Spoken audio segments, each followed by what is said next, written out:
Hello everyone, in this video we are going to see a review of the structure studied in class. And well, let's start with the simple present, which is the first structure that we studied. And we use the simple present to describe things that are permanent or unchanging and to describe how often something happens. We can use simple present to talk about habits, general truth, repeated actions, unchanging situations, emotions, and wishes. And well, as you already know, these things has three forms. In the affirmative form, we write subject plus verb plus complement. For example, I can say, I brush my hair every day. I brush my hair every day. That is a habit. But remember, if you use he, she, or it, you have to add an s or es after the subject. For example, if we use third person singular with that sentence, I can say she brushes her hair every day. She brushes her hair every day. And if the verb you use ends with y and you don't have a vowel next to it, the y must be replaced with ies. If you are talking about the third person singular. For example, Mike studies marketing. Mike studies marketing. Well, in the negative form, the structure is subject plus do or does plus not plus verb plus complement. For example, we do not produce mobile phones, or we don't produce mobile phones. And in the interrogative form, we have three options. First, we use do with I, you, we, they, and does with he, she, it, but don't change the form of the main verb. For example, I can say, does she study in the University of El Salvador? Does she study in the University of El Salvador? Do you have a good boss? Do you have a good boss? Second, with question words. For example, who, what, where, how, etc. Use do and does after the question word. For example, where do you work? Where do you work? What does he do? What does he do?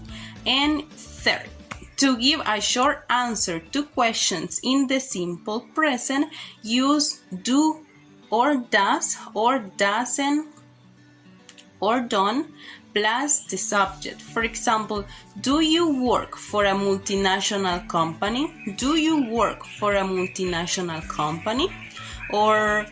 And the answer is yes, I do, or no, I don't. Does your company operate in South America? Does your company operate in South America? Yes, it does, or no, it doesn't. Now it is time to talk about the modal auxiliary verb should.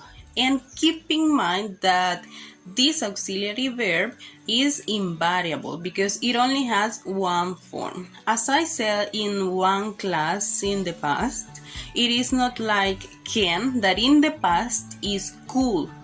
In the present is can and in the past is could. But should is not. It is not. But when we talk about should, it is not the same case. If we are talking about the present, we have to say should. And if we are talking about the past, we have to say should. It is the same. And also, the main verb is usually used in the base form. For example, Mary should write a book. Mary should write a book. We don't need to add an s to the verb. No, we use the base form, which is write. And well, in the affirmative form of should, we write subject plus should plus main verb plus complement. For example, Danny should study more for his coming exam. And in the negative form, we have two options, should with shouldn't, which is informal, and should not, which is formal, or it is used in formal context. For example, the structure is subject plus should, shouldn't, or should not, plus main verb plus complement. For example, there shouldn't be many people in the building today. And we should not forget that studying marketing requires a lot of effort. The question form is should plus subject plus main verb plus complement. For example, should we pay more money to our workers? Should we pay more money to our workers? And finally, we have the uses of should. The uses are to express something that is probable, to show obligation, to give recommendation, or even an opinion, or to ask questions. Now let's talk about another auxiliary verb, which is can. In the affirmative form, the structure is subject plus can plus main verb plus complement. For example, she can play the piano. She can play the piano. Or if we are talking about the past, we use could. For example, Marlon could swim very well. Marlon could swim very well. That happened in the past. In the past, he could swim very well. But if we are talking about the present, we have to say she can play the piano. She can play the piano. And in the past is could. In the negative form, we use subject plus can't plus main verb plus complement. John can't be the president of the class. John can't be the president of the class.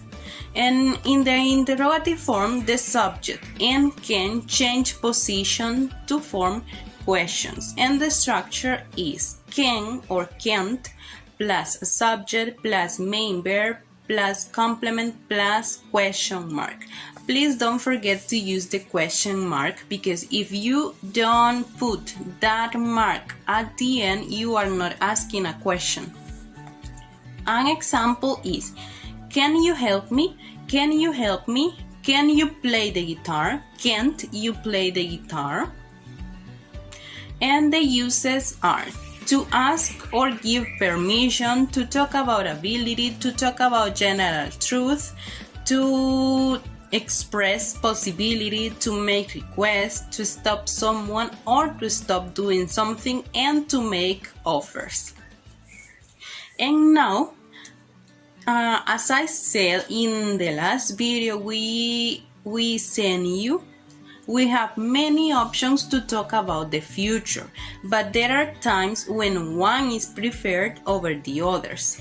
First, we use the simple present for something scheduled, something that we cannot change. For example, the holidays start next week. The holidays start next week. That is an activity that we didn't plan, and for that reason we cannot change that. It is a scheduled activity. Second, we can use the present continuous for plans and arrangements. For example, we are having a party next week. We are having a party next week. That is an activity that we plan, and for that reason we can change the date, we can change the hour, and for that reason we have to use the present continuous, because it is a plan and we can change that plan. Third, we use will when we express predictions about the future. For example, it will be a nice day tomorrow. It will be a nice day tomorrow. That is a prediction that we are saying. And to make offers, also it is used to make offers or promises. I'll see you tomorrow. I'll see you tomorrow. That is a promise that I'm saying. And finally, we use be going to to talk about plans and intentions. For example, they are going to move to Sonsonate. They are going to move to Sonsonate. That is an intention that you have. You want to move. So you can use the auxiliary verb will. And to make predictions based on evidence that we can see. Make predictions based on evidence that we can see. For example, look at those black clouds. I think it is going to rain. And I'm saying that because I can see that it will rain. And for that reason, we use the auxiliary verb will.